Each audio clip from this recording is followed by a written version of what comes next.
নীলফামারীতে স্বাভাবিক সন্তান প্রসব নিয়ে দুশ্চিন্তায় পড়েছেন গর্ভবতী মায়েরা। কারণ চিকিৎসকের অভাবে বন্ধ রয়েছে মা ও শিশু কল্যাণ কেন্দ্রের অপারেশন থিয়েটার। 2 জন চিকিৎসক নিয়োগ দেওয়া হলেও তারা কর্মস্থলে আসে না প্রায় 1.5 বছর ধরে। এতে স্বাভাবিক প্রসবের ঝুঁকি না নিয়ে সিজারে ঝুঁকছে অনেকে। রোগী ও স্বজনদের দাবি, মা ও শিশু কল্যাণ কেন্দ্রে সিজার ব্যবস্থা চালু থাকলে কমবে গর্ভবতী মায়েদের ঝুঁকি, বাড়বে স্বাভাবিক প্রসবের হার। নীলফামারী থেকে সোহেল রানা তথ্য ও চিত্রে ডেস্ক রিপোর্ট।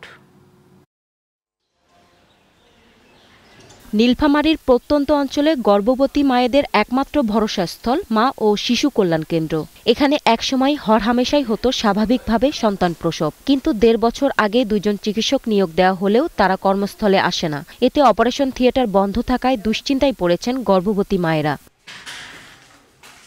রোগী ও স্বজনদের দাবি, মা ও শিশু কল্যাণ কেন্দ্রে সিজারের ব্যবস্থা না থাকায় স্বাভাবিক প্রসবে নিতে হচ্ছে ঝুঁকি, আর ক্লিনিকে গেলে আর্থিক ক্ষতির পাশাপাশি হতে হয় হয়রানি। ভয়ে আসলে ভিতরে কাজ করতেছিল কি, যে যদি এখানে একটু সিজারিয়ান সেকশনের অপশনটা থাকতো তাহলে হয়তো আরও একটু আমি ভালোভাবে মানসিকভাবে প্রস্তুতি নিয়ে থাকতে পারতাম।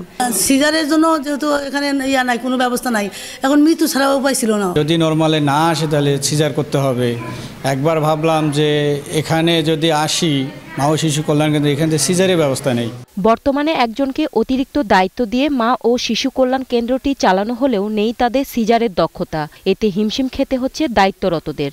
আমাদের এখানে বর্তমানে জনবলের সংকট, আর মেইন সমস্যা হচ্ছে আমাদের এমো ক্লিনিক নাই এবং অ্যানেস্থেসিয়া ডাক্তার নাই। এই জন্য আমরা হাই রিস্ক মাদারদেরকে নিতে পারতেছি না, এবং নর্মাল ডেলিভারিও কিন্তু একটা ক্রিটিক্যাল, কারণ কোন সময় যে রোগীর এমার্জেন্সি হবে সেটা হলে আগের থেকে অনেক সময় আইডেন্টিফাই করা যায় না। কমপ্লিকেটেড মানে হচ্ছে ডেলিভারি, তাদের নর্মাল ডেলিভারি হচ্ছে না, তাদের ক্ষেত্রে সিজারিয়ান সেকশন লাগতে পারে। যেহেতু এখানে ডক্টর নাই এখন, সেজন্য আমি দায়িত্ব পালন করছি, কিন্তু আমি যেহেতু ট্রেনিং না থাকার কারণে আমি এখানে সিজার করতে পারছি না। দ্রুত 2 জন দক্ষ চিকিৎসক আনার ব্যবস্থা করা হচ্ছে বলে জানালেন পরিবার পরিকল্পনা বিভাগের এই কর্মকর্তা। জুন মাসের লাস্টের দিকে এখানে 2 জন ডাক্তার পদায়ন করেন, এবং যোগদান করার পর থেকে তারা বিনা অনুমতিতে অনুপস্থিত থাকেন। মা ও শিশু কল্যাণ কেন্দ্রে একসময় যেভাবে তারা লাইন ধরে আসতো, তারা বিরূপ প্রতিক্রিয়া সৃষ্টি হয়েছে। নতুন চিকিৎসক নিয়োগের মাধ্যমে মা ও শিশু কল্যাণ কেন্দ্রে সিজারের ব্যবস্থা চালু হলে কমবে গর্ভবতী মায়ের ঝুঁকি, বাড়বে স্বাভাবিক প্রসবের হার, এমনটাই মনে করছেন রোগী ও স্বজনরা। Global television news desk.